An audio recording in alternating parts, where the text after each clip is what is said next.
I think that we can look back and see that, I don't think God causes bad things to happen, but I definitely think he can work through every single solitary thing if we let him and if we look for it. And sometimes that's hard, but it's there.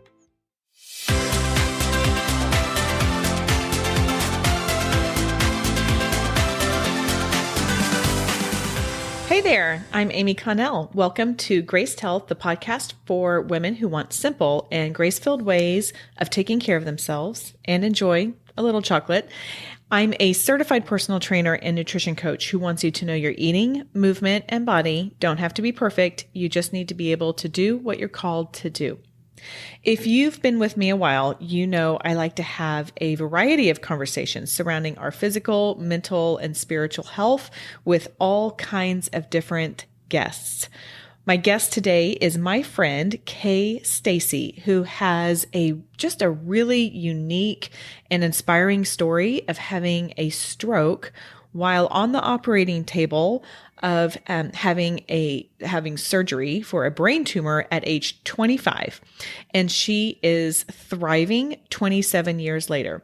She still has some lingering issues she deals with, but I wanted you to meet her because I just think she is the epitome of resiliency. We talk about how she managed recovering from a stroke while starting and raising a family, even working for a while. You'll have to hear what her doctor said about that. The impact of friendships and what we can learn while supporting our friends in medical emergencies and how that all impacted her faith. Kay is a wife and a mother of 3 beautiful girls. When she's not using her talents in her garden or helping those in need, she's inspiring those around her with her message of perseverance. Kay has overcome enormous obstacles due to this acoustic neuroma, which we talk about some, that she suffered in 1995. So she has just been such an inspiration. I love talking with her, and I can't wait for you to hear her story. But real quick, before we get into that, I want to remind you of the home base for my book, Your Worthy Body, which is simply yourworthybody.com. There's no W's there.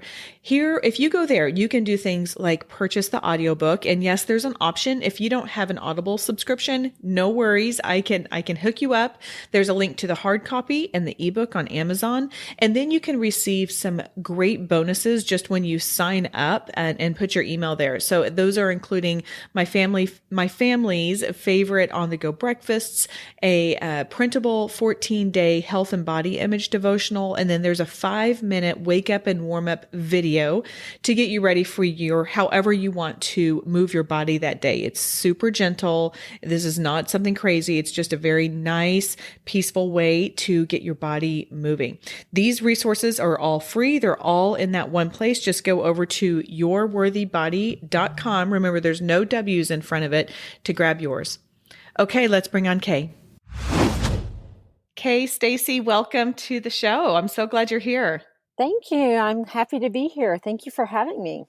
I'm really thankful and honored that you would come on and tell your story. And I know that you have been free about sharing it to a lot of different groups, but or a lot of different people as it comes up in conversations. But I just think you might be one of these people who just don't recognize how incredible you are and all that you do. And, I have all of these grace-filled conversations about physical, mental, and spiritual health. And you are one who I think that your story really represents all that there is to all 3 of those. And I'm so thankful that you're coming on and ready to share a little bit of your story with us. So I'm excited for this. I'm kind of excited too. It'll be fun. Yeah. Okay. So I brought you on because you and I have connected. You have been a former client of mine when I did group classes, which I so miss, like the group atmosphere that we had and that community that we had. And I shut it down. I know. But you and I met and you were like, okay, I've got some things that you're going to have to work around and you can't fix me. And then you kind of told me a little bit about what happened. So I would love for you to share a little bit of your story. I know that you suffered a stroke at the age of 25. Hmm. which, for many of us, like we're young, like that's young. I mean, it is for all of us, right? Like It 25 is young. was, yeah. So share a little bit about what happened, and what that part of your story is. Okay. So it's a big story, but I'll try to be concise and quick here.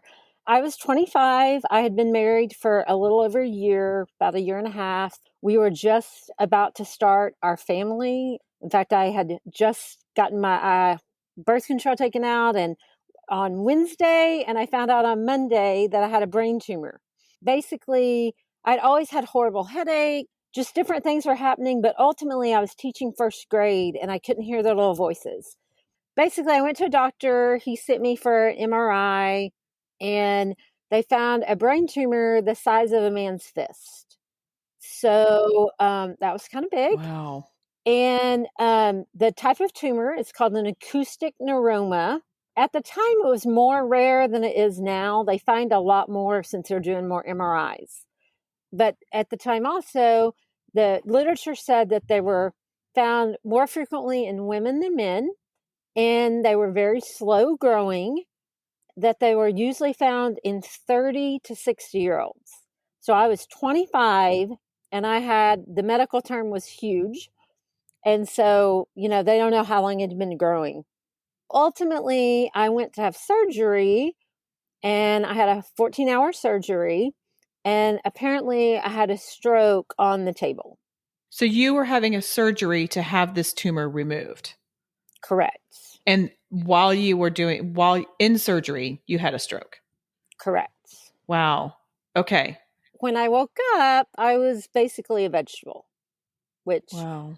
some of the literature had kind of maybe said that would happen, but we just kind of skipped over that. I mean, one thing to say is that, I was young, blonde, naive, freshly married, I was living life big. I was, and as one nurse said, she said, so basically you're as healthy as a horse. You just have a big old tumor in your head. And I said, exactly. I had been a PE teacher and coach. My degree is in kinesiology. This was kind of a big deal. Then I had to relearn everything. I had to relearn how to write, walk, talk, eat. How long was that process for you to relearn all of that? Some things came back a little quicker than others. I was able to walk with assistance and very stilted, not too long afterwards. And a lot of stuff I just started using my left hand instead of my right hand because it was faster and easier, which kills me because I probably would have been ambidextrous and I had played softball my whole life. So I could have been a switch hitter, but I didn't know. Things that never would have crossed my mind, but yeah. Yeah. That's funny. That's funny. I get that question a lot, and I have to tell people, like, to get where I am today, and really I'm better today than I was for a lot of years as exercise wise and stuff. But to get to where I really could function really well, I would say a good 5 to 7 years. But I also got pregnant too fast. Okay, so that's what I was going to say because I'm doing the math in my head. I mean, 5 to 7 years, you had started your family by then. Right. So how did that impact things? I mean, you're creating this new life while you're trying to get your own life functions back. Exactly. And I think that decreased, what's the word I'm trying to use? It made my healing longer because, like when I was pregnant, my body was putting everything into this baby like I would want it to, but I couldn't. I mean, I would come when I was first pregnant and I was teaching, which that in itself was crazy. The teachers around me were so wonderful. And my husband, David, has just been a rock star during all this. But I would come home and go to bed and literally get up the next morning. So I was going to bed at like 4 and, in the Wow. afternoon and then getting up to be at school by 7 the next morning. I'm sure you just needed to have every bit of physical restoration that you possibly could get. Right. Wow. Okay. So before your stroke, you were healthy as a horse, you were young. I don't think blonde has anything to do with being smart or not, just for the record, whether or not you're blonde by choice or not. But talk about your physical health before then. I mean, were you active? Were you you were telling me before we hit record that you're the sports fan of the family. So like was movement part of your life? Oh yeah, definitely. And like I said, I was a kinesiology major in college, and I had taught elementary PE and coached and all that. And then I played on an adult softball team. I was the intramural queen in college. I was the comic relief. I wasn't the best player by any means. Allowed a lot of laughs, but I did everything. Yeah, I was real Okay. active. So how do you think that impacted your recovery? I'm sure it helped. I'm sure it helped. I think, and I talk to people a lot that have family members that have had strokes, or even I've gone and visited people down in the med center that have had strokes and different things. But I fully believe that the fact that I was so young was the absolute biggest factor. Um, Yeah. in the recovery. As opposed to like your grandma that has a stroke, it's going to be harder at 85 than at 25 to bounce back. But Sure. definitely right behind that is that I was in good shape and Yeah. and active. And I just had a huge desire to get better. Just kind of like I was always the kid. I mean, I played sports my whole life, but I was the kid shooting free throws at night. I was the one that I didn't have the natural talent. I had to work and work and work. And so I think that really aided me in recovery. I think that Mm. spirit of just, I'm going to do this, I'm going to get better. And probably, I mean, I don't mean to put words in your mouth, but I think I hear you saying is that is what is getting to the point where you could move and you could do the things that you love to do is or was kind of motivation for doing all. I have to imagine you had, I mean, countless hours of rehab and therapies and all of that kind of stuff because you knew that that's the kind of those moving your body was the way that you needed to feel whole, if that makes Right. sense.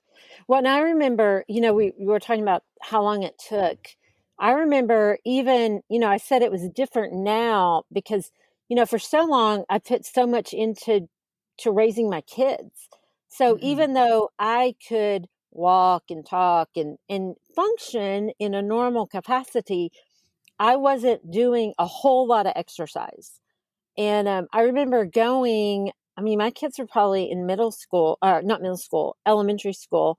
And we went on a trip and we did whitewater river rafting. And I was so excited that I found a physical activity that I could sit and do, that I could actually do something. Because what one of the things that happened, there are several things that happened to me when I had this surgery. They say that this surgery is one of the only surgeries that you're worse off after you have the surgery than before. Aside from death, I mean, and you've seen me. I mean, my face is paralyzed. I don't hear out of my right ear. I don't have an eardrum. I have a gold weight in my eyelid to help my eye blink because since my face is paralyzed, my eye doesn't blink. And I didn't see for 19 years out of that eye. And then I got a special contact, which I think is a modern day miracle. I think God gives doctors the ability to figure that out. Yeah, for I think sure. I think there's miracles all the time, and it's our job to get the word out there instead of just saying, poo-pooing it off and saying, oh yeah, it was just the doctors. Well, no, it was God. God teaching the doctors how to do that. And so one of the things is I also have no balance nerve on my right side. And so it took me a long time to be able to walk steadily and run even where to compensate for that. And so that's why like sitting in a raft, whitewater rafting and using my arms was really good because I didn't have to worry about my balance. Oh, that makes a lot of sense. I love that. Well, and the other thing too, as I'm sitting here asking or sitting here listening to myself ask the questions, one thing that I think you're saying that I really appreciate and I have is that basically that there are seasons for things. And there was a season where you literally only taught because you were growing a baby and because you were recovering yourself. And then there was a season where you were taking care of three girls. They're all like 5 years apart, right? Yes. I mean, three girls 5 years apart, which is a feat in and of itself. And you're like, I wasn't doing all that exercising. Well, of course not, because you had three kids 5 years and under. And on top of that, you had some, you had, your own physical, I don't know what word you prefer, challenges, limitations, whatever, but things that you were working through. Right. Right. And so I don't want to gloss over that, because I think it's, sometimes we have in our head, like, in order to take care of myself, I have to exercise a certain amount and I have to do all of this and I have to check all the boxes. But sometimes it's that you have to get through the day and keep your kids and yourself alive. And, and, and that's it. And that's it. And then there's time for more later and a different season. So I appreciate you sharing that, because it's not always going to look the same way, even if we plan for it to be a certain way. Right.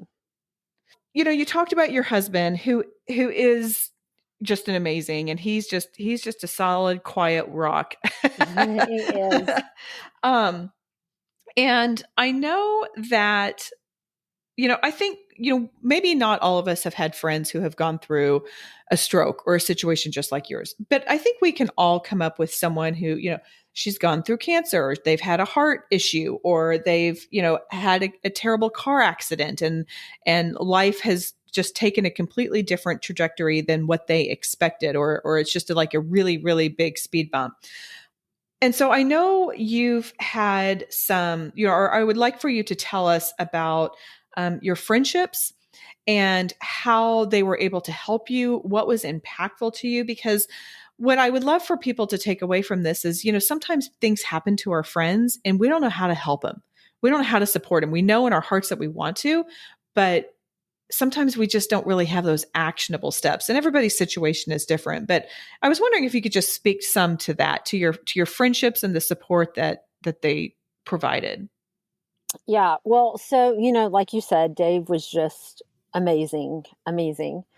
And, but yeah, I had lots of really good friends. I wasn't that far removed from college, so I still had a lot of good, close college friends. And we lived in Austin at the time, and were really involved at Westover Hills Church of Christ. And there was a really good young married class there. So they were just wonderful. I had a good friend that she wasn't working at the time. And I truly think that was part of God's plan, because she really totally took care of me so that David could work every day. And the main thing for that, I mean, she would drive me around, because I certainly couldn't drive. And I would say probably, what I've learned through my stuff, and then taking care of friends or other people that have gone through things, is that don't just say, what can I do to help? Or can I do anything? Because, if you say, can I do anything? They're probably going to say no. Right. But if you say, hey, you know what? I'd love to drive you to your treatments. Or can I come cut your grass or scrub your toilets? Having more of a definite thing.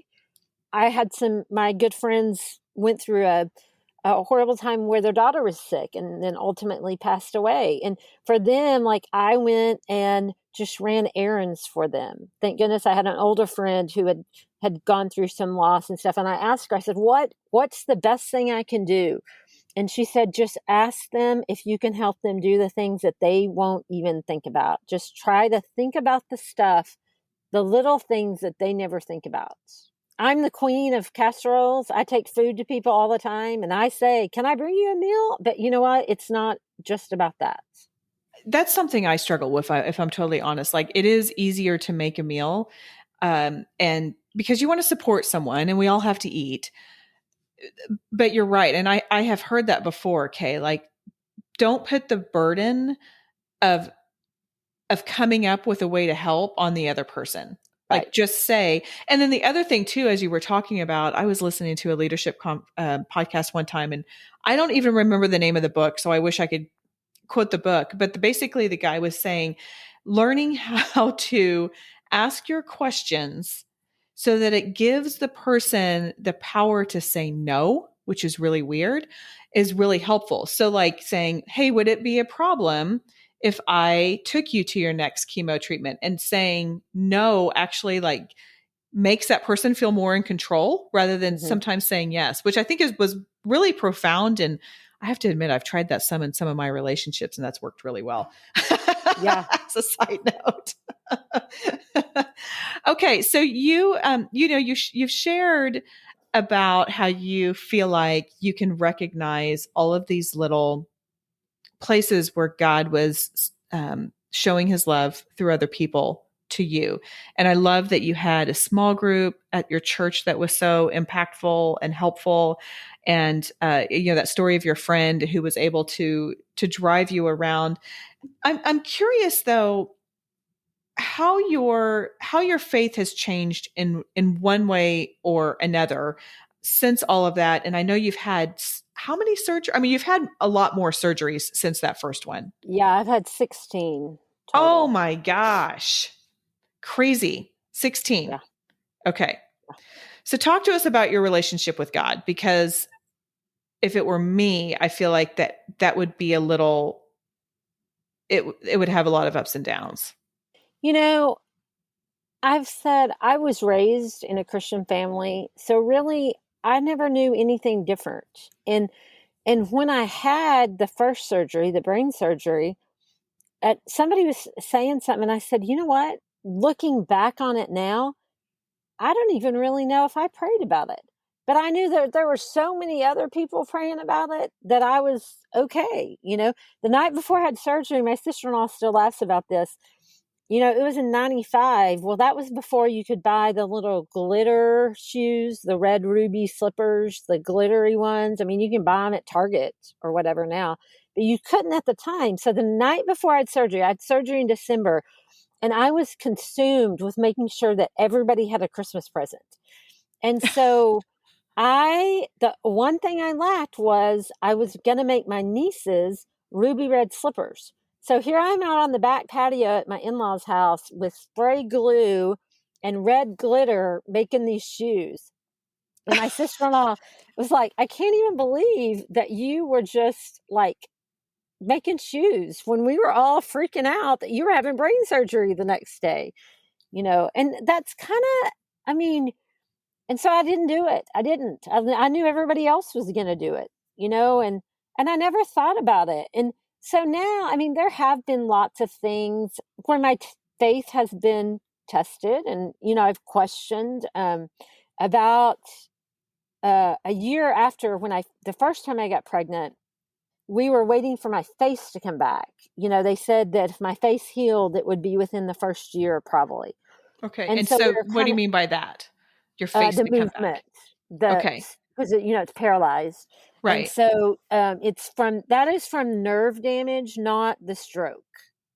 And Oh, so if the okay. nerves had regenerated and healed, they said it would be at the first year.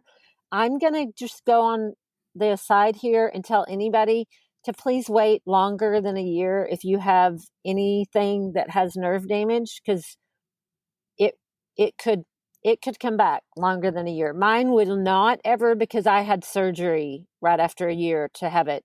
I had a 12/7 graft where they hooked some of my nerves together to help.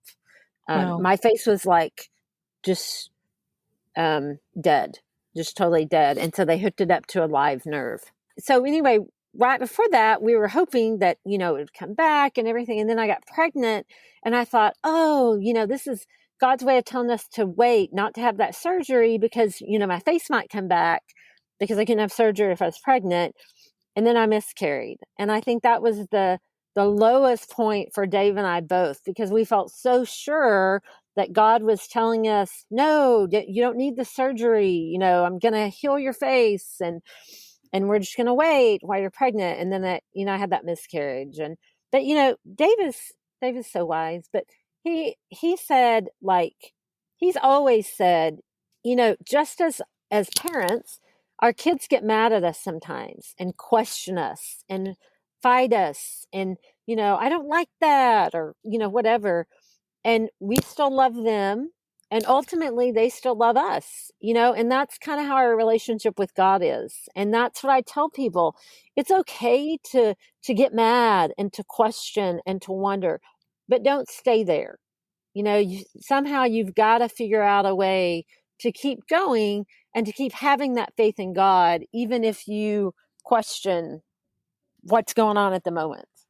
Oh, that's so good. That's so good.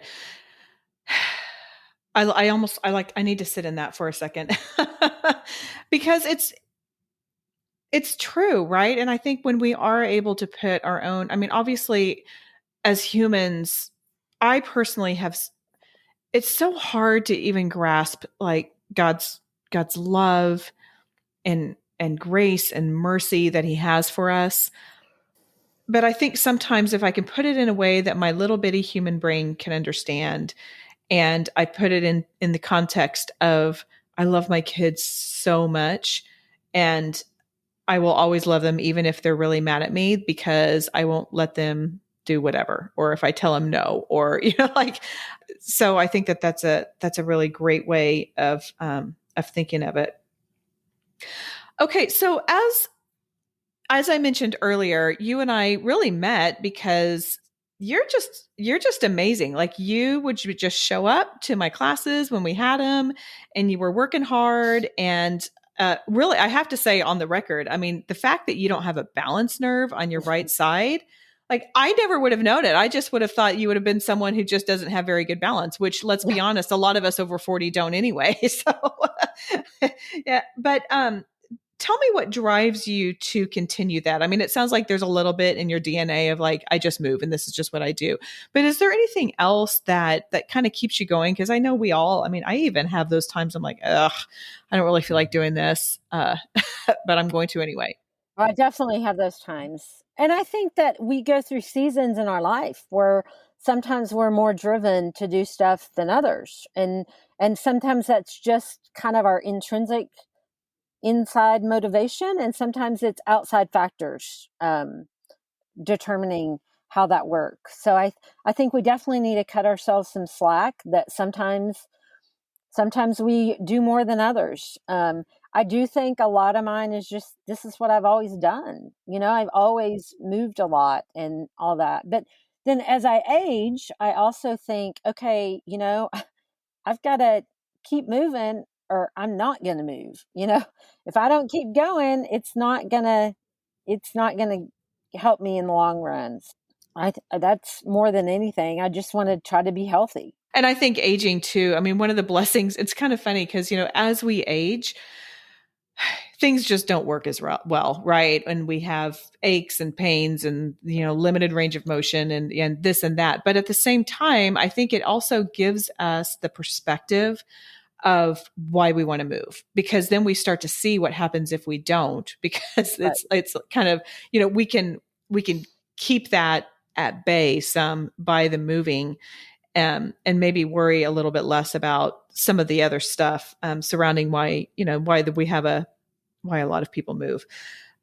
Okay, let's talk a little bit about. I know a few of these. I'm sure I don't know all of them, but what are some of your just ongoing physical challenges? You mentioned lack of a balance nerve. You mentioned not being able to hear, which I have to admit, even sometimes I forget, and I'll come up and say something to you, and like it's stone faced. I'm like, oh yeah, so I'll kind of tap you on the shoulder. I ran And into I you was at like, church one yes time. side, yes side, yes side.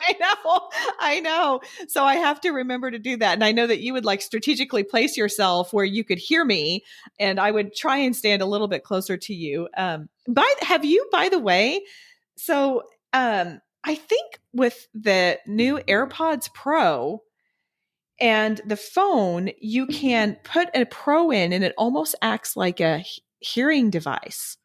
Really? I haven't tried that, and I've been having a whole bunch of trouble losing earphones and having earphones, and I didn't even buy AirPods for a long time because I'm such a penny pincher, and I'm like, okay, I'll never use the other one, and it just frustrated me. And then somebody said, well, it's kind of like that with people that like have their leg amputated, and so then I thought, okay, get over myself, I mean.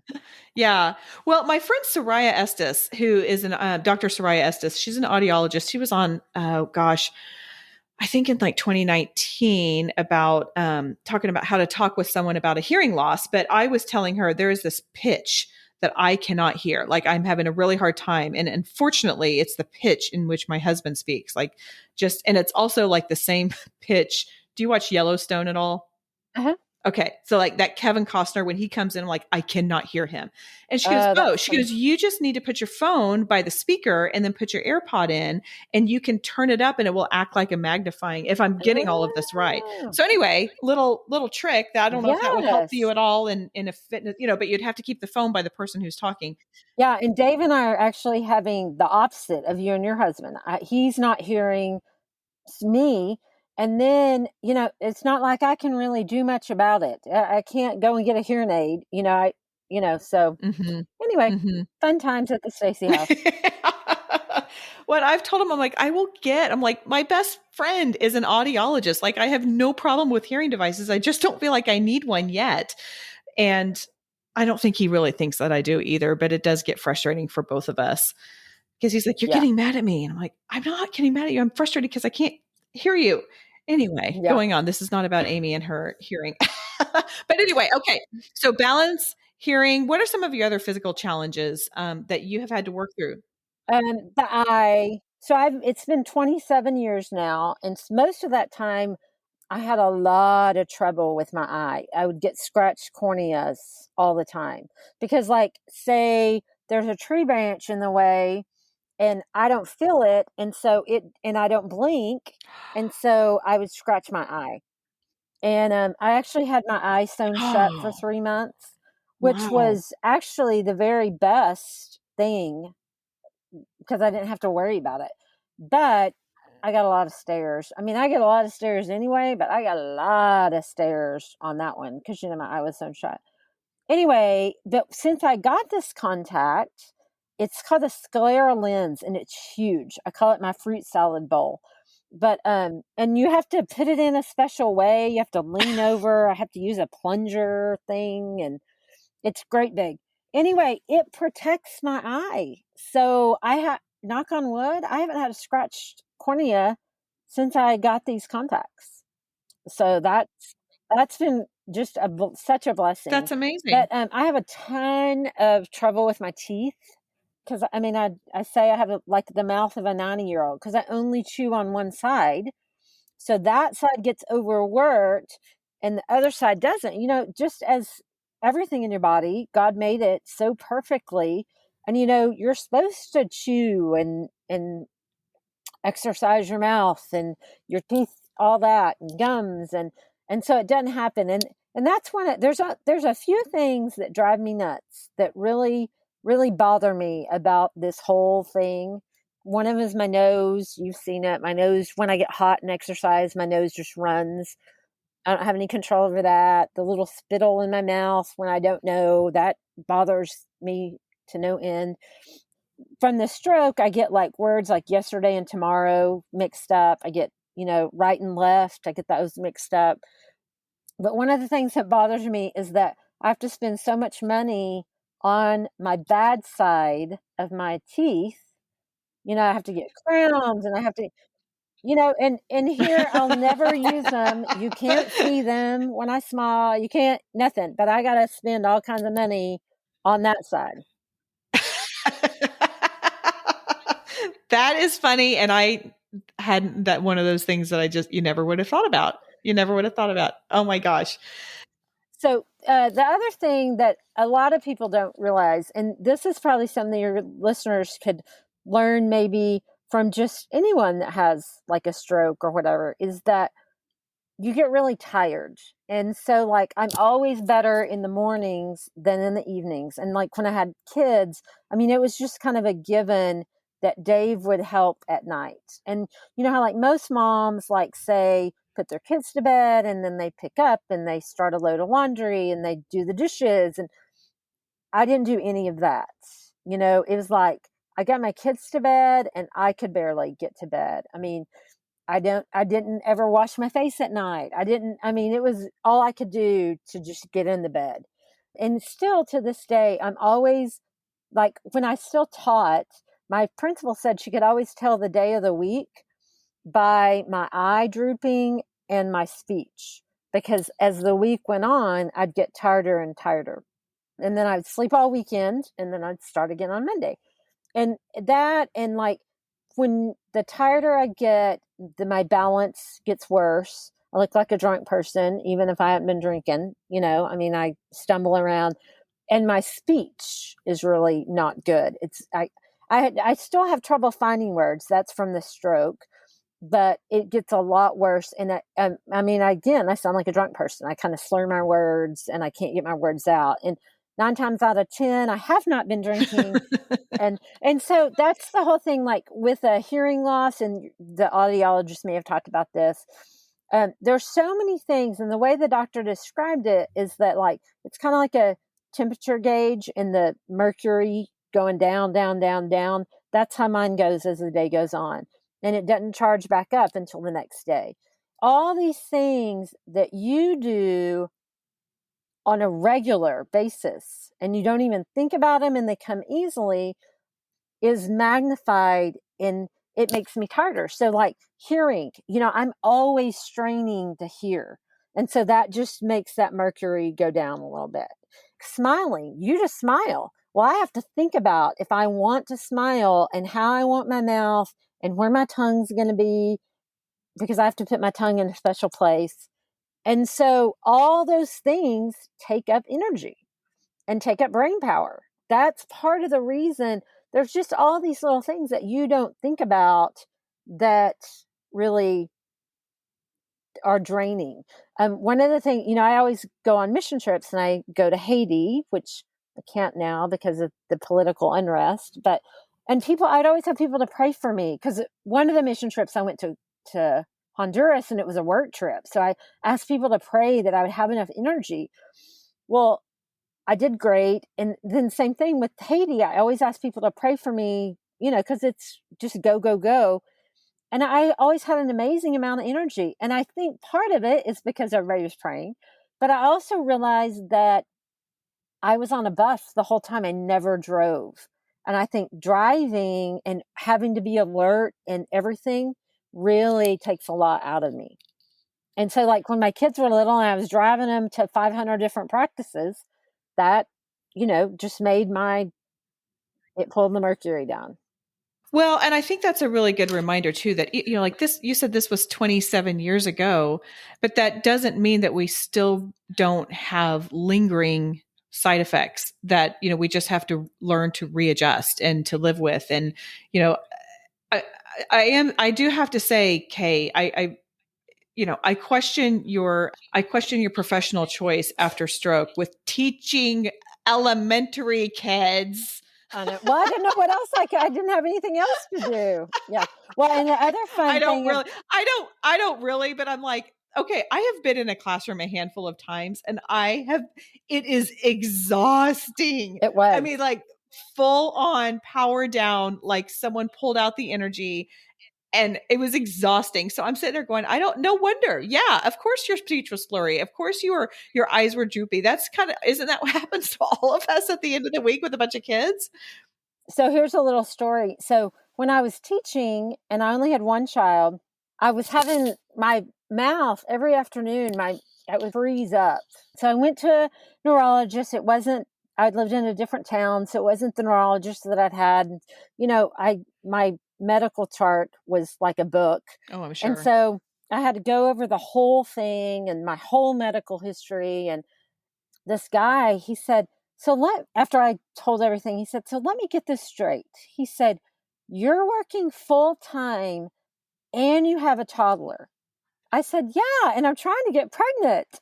And he was like, he literally did a face palm. And he said, your body can handle one of those things. He said, you can't do this. And so, I went on to have 2 more kids, and I did stop teaching. So your body could handle all of that. Yeah. Yeah. Well, I'm so impressed with just everything that you are. And I love your love for life, your love for others. I know going to Haiti, doing mission trips is really important to you. I just want to take a minute and honor all that you've done and all that you are and your determination and your sense of humor through it all. I remember you saying after COVID hit, you were like, I get to wear a mask and sunglasses and you can't see my wonky face. Exactly. Oh, and you know what the other thing is like the test. I just have them do it on the right side, COVID test. I'm like living my best life during this. I mean, the mask, the That's great. test. It's great. I've waited 27 years for this. You were ready. You were ready. That's great. Okay, I've got two questions that I ask all my guests to finish out. So, one is I am fascinated by tattoos. I don't have any, but I have found that people who often, when you get a tattoo, you've got a meaning behind it. And so, I was wondering if you had any. If you would mind, actually, I know you have one, but I can't remember what it is. So, would you mind sharing what it is and the meaning behind it? Not at all. It is on my wrist and it says good, period. And so the story behind that is that when my good friends that I talked about earlier were battling with their child, they would do updates, like carrying pages or whatever. And every single one of those, they would close with God is good. And I just thought, you know what? How much do I need to be reminded of that through my life, through the good, through the bad, through anything? And I'm not saying you have to get a tattoo to remember something, but if I'm going to get a tattoo, I want it to have some meaning like that. And so then I was going to get God is good. Well, when I went, the guy told me that my wrist was too skinny to get God is good. The font would have to be too small and it would over time, you wouldn't be able to read it, which, I was like so excited because never in my life have I ever been told that any part of my body was too small.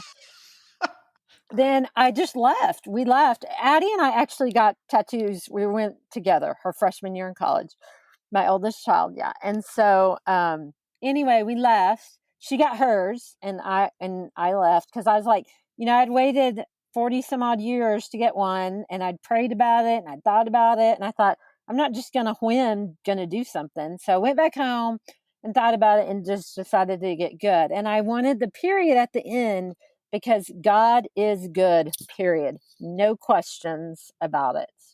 That's great. And then in her infinite wisdom, Addie said, Mama, she said, you're better with your words than a lot of people. And so, if you had God is good, if you had God, a lot of people that have tattoos or are asking might not ask if it said the word God. But since it just says good, you can then say the whole thing and you can use your words and be a testament. That's great. I love that. That speaks to me in so many different ways. And so I think that is, you're right. She does have infinite wisdom. She is, she's a special one. All your kids are great, but I've just gotten to know her a little bit better. Okay. And then the final question that I have for you is, do you have a meaningful Bible verse you would like to share? I do, and I feel a little funny because I feel like it's a verse that everybody shares. But when we were moving to Houston, and I really didn't want to move here, and I was very happy where I was, and with all my friends, and with my sweet mama, and I told the girls that we were going to have a theme verse for the move, and it's just kind of always been the verse, and it's just Jeremiah 29:11. I think it just kind of sums up my life and everything. But for I know the plans I have for you, declares the Lord, plans to prosper you and not harm you, plans to give you hope and a future. That's great. I was the same way when we came here. I was like kicking, like my poor husband could not even have a conversation with me without me crying about it. Cause I had an 8-week-old and my parents were 2 miles away and my parents were 1.8 miles away and my in-laws were 2 miles away. And I had friends and was not super excited about coming here, but well, and there's so great. many things. It's been great. And I can see how and that's, I think, the whole thing. You're asking me about my faith. I think that we can look back and see that, I don't think God causes bad things to happen, but I definitely think he can work through every single solitary thing if we let him. and if we look for it. And sometimes that's hard, but it's there. That's a great way to end it. Amen. Amen. Kay, thank you so much for coming on. Yes. Thank you. As I was going through and editing this episode, because I am a one-woman show and I do pretty much everything here, I am just a little remorseful that I spent so much time focusing on some of Kay's lingering physical challenges. And I think that's because I'm so amazed at all she can do and just truly her indomitable, let me say that fast 3 times, spirit. She is joyful, she's caring and kind and passionate, and she just accomplishes so much. So I hope you caught her spirit in this conversation and were able to take some nuggets about how to love and care for others who might be having medical issues, and just let Kay or be allowed to use Kay as an inspiration in your life, because she certainly inspires me. By the way, also, thanks for tuning in to this show. I know did you know that there are 2 million podcasts out there? And I know you have a lot of options. So I'm just really grateful that you tuned in. Now, if you feel like this content is valuable to you, here's just one thing that you can do that's valuable to me. Leave a rating and a review. That would really helps getting the word out, and honestly just kind of provides proof of concept and that it is valuable to those who listen when people are checking out going, I don't know, is this worth my time or not? So if this show is valuable to you, that's the one thing that I would ask in return, is if you could leave a rating and review. I know it's confusing, and there is a link in the show notes where you can just click on that and go straight to leaving a review.